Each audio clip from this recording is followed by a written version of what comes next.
Welcome to Brace Yourself, the Raw and Unfiltered Podcast. Join me as we dive into bold and authentic conversations about relationships, self-care, cultural shifts, generational cycles, and more. This podcast is your go-to for real talk and eye-opening insights, all while challenging norms and inspiring change. Tune in to explore the truths that matter most and get ready to embrace the unfiltered reality. Quick disclaimer, the content of Brace Yourself, the Raw and Unfiltered Podcast with Ariel Marie is based on my own research, knowledge, experience, and expertise. While I've read numerous books and consumed credited content on these topics, I am not a licensed professional. I am not an OBGYN. I am not a psychiatrist. I am not a therapist. Okay? I'm just a woman that wants to give informative information out to those who don't know that this is valuable information. The insights and opinions shared are personal and meant for informational purposes only. Please use your discretion and consult a professional for specific advice.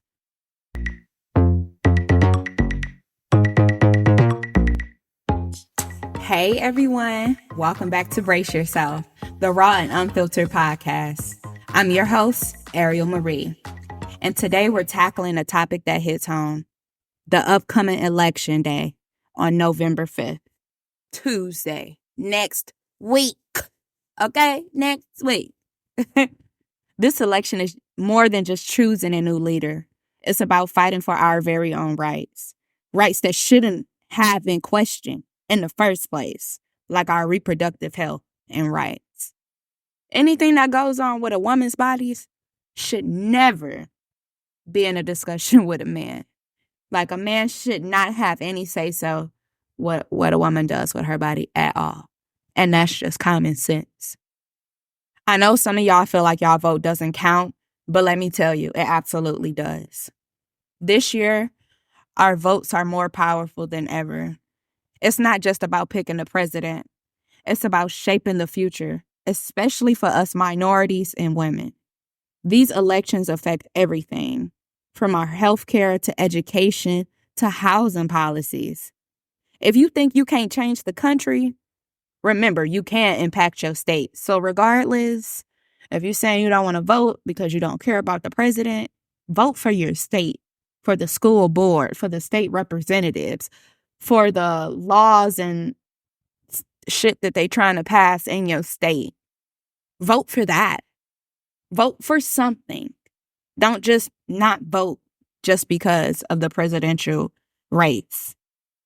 A lot of folks in our community have misconceptions, like thinking Trump was solely responsible for the stimulus checks when it was actually part of a broader Democratic effort. And I just want to be out there to tell my Black men, please don't just vote for Trump because of that stimulus check and all the money that was flying around when he was in office. Please don't. Because just because he had his name on a check does not mean he was solely responsible, because he was not. He was not. Okay? And I'm just going to tell y'all, he was not. Y'all really going to hire and elect somebody all because of a $1,200 check? Or are you going to actually sit and think about who you're actually voting for? Because with Trump, he doesn't have any respect or care for minorities, for women, animals. Like, the list goes on. Why would you want to vote for someone like that? Just realistically, it's literally a serious question. And for those uncertain about Kamala Harris, you have to understand that the system is flawed. Nothing is perfect. So in order for us to want change, we have to start with it. It begins with us. You have to go to those city council meetings and go to those police office meetings, and you have to be more involved with your community for you to see a change. You can't just be upset and irritated about shit that's going on in your community and you're not putting in an effort to make it change yourself. Remember, at the end of the day, closed mouths don't get fed. And that goes for anything. Open your mouth. Speak. You have to set boundaries. You have to speak your mind. You have to let people know what you don't like and what you do like. Because if you don't, they're just going to go off with what they think is best for you. So if you want stuff to go in your favor, you got to put in that effort. Because if not, it's just going to go whatever way it goes. And then also y'all have to remember and instill in y'all head, our ancestors fought tooth and nail for the right to vote. Like the 15th Amendment in 1870 should have ensured African-American men could vote. But harsh barriers like not being able to read existed until the Voting Rights Act of 1965 finally began tearing them down. Our people literally fought for the right to vote. And we out here talking about we not gonna vote. It don't matter. Them people got hung. Them people were sprayed with hoses. It's so much that they endured just to be treated equally. And now that we have the right to be treated equally, y'all don't want to be treated equally. Because why not vote? You know, our ancestors did it for us. You know, they looking down at us like, for real, all this for nothing? That's how you want them to feel, all of this for nothing? Because they went through a lot to get to where we are today. So the best thing you can do is continue that on in health. Because change is not just going to happen overnight. It's not going to happen over a year. It's not going to happen over 4 years. Change takes time, but it also takes effort as well. Women endured decades of struggle before winning the right to vote with the 19th Amendment in 1920. They weren't just battles. They were deep sacrifices made for our freedom. So not only were we living in a country where Black men couldn't vote, or Black people, period, there was also a time where women couldn't vote either.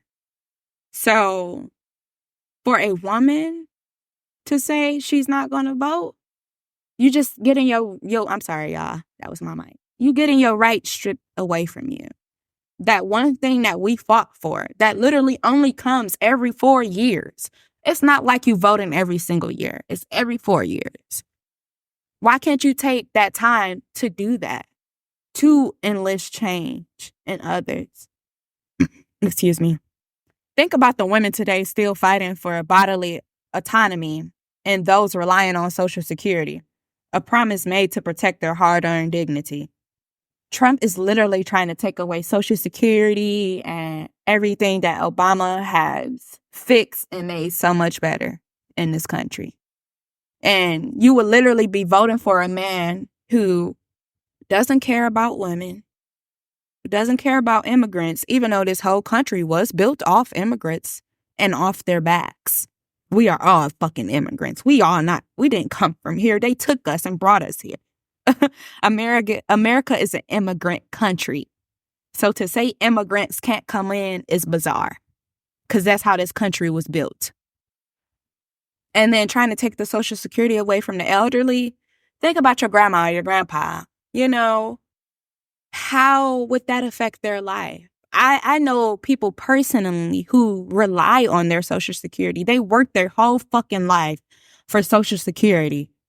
And now it's a point in time to where it could just go away out the blue. They did all that hard work for nothing. If this man wins, they did all that fucking hard work for nothing. And we could just kiss our Social Security goodbye. So all this time you've been paying Social Security on your taxes, and it's probably going to be something that doesn't even exist by the time you even qualify for fucking Social Security.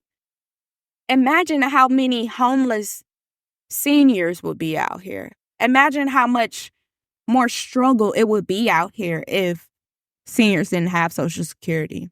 That will fuck America up. Seriously. That is not a smart move.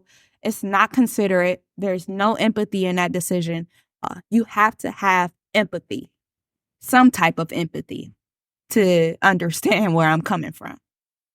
The potential threat of losing their rights isn't abstract. It's real and it's personal. Social Security is a lifeline for our elders.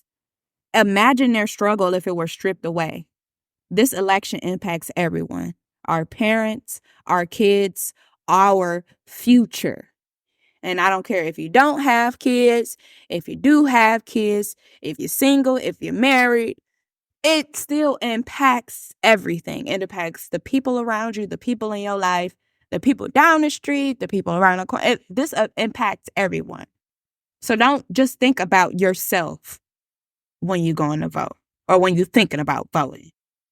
Now, I do understand that voting sometimes can be annoying, especially if you go on voting day, because you're in those lines for hours because everyone is trying to go vote. But lately, over the past few years, they have changed the voting ways, and you can go vote early at some locations, or you can do an absentee ballot.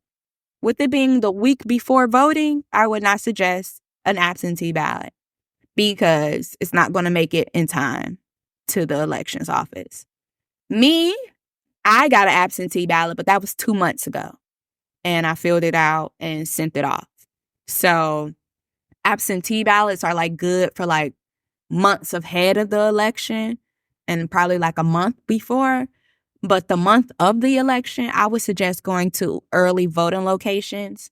And there are plenty in the Metro Detroit area for you to go and put in your vote. Plenty. It's no excuse. It's no excuse at all. Like, you can't take 30 minutes out of your day to scribble some little bubbles in and turn it in so we can have a better future and America can change for the better. Because granted, yes, I'm not on here to tell you who to vote for. I'm just saying you need to vote, period, because it's important. I also know, like, you know, this election came and was like, what the fuck? Because Biden dropped out last minute and then they just threw Kamala at us. And I understand, you know, like, I was kind of iffy about that too, because I'm like, no, you know, I didn't really see her fully run and everything, but I'd be damned if I vote for Trump. So it's like, you got to pick one, you know, at the end of the day. And it's a shame that we don't have any good choices to choose from. But you have to go with the best choice that you think is best for you and for the country and for your family, for your daughters, for your grandma, for your mama, you know? Like, you have to sit and actually think. My bad, I'm hitting stuff. This is like my first full topic-y episode. So I've been like trying to tell myself, it got to be perfect. It got to be perfect. It got to be perfect. But I realize me being raw and unfiltered like this with you guys is the best way to communicate. And so that's what I'm going to do. Okay. And then, like, with the women's reproductive health, having an abortion ban across the whole country, it's bizarre. A woman could be raped, trapped in being pregnant. If she get pregnant again, you know, she might die. It's so much that comes with women in pregnancy that men don't fucking know about, and they shouldn't have any fucking say-so in it. Women's bodies are totally different from men's bodies. We are two different beings. Women create life. Men might have the sperm too, but women actually create life. Women have life inside of them. And you're going to try to tell a woman what she can do with her body? That's bullshit. And it's inconsiderate and it lacks empathy. Again, Trump literally gives me Hitler vibes. And I don't want nobody running my country that give me Hitler vibes. It's real shit. I don't. It's already so much going on in this world. I just want to have a good next 4 years, you know, because it's been a mess. As we approach Election Day, remember the immense power in your vote. Let's honor those who've paved the way by actively shaping our future. Be a force for change and make your voice heard. Thanks for tuning in today's episode. Your voice matters. Make it count. Next week, November 5th, Tuesday. Until next time, stay vocal and stay involved.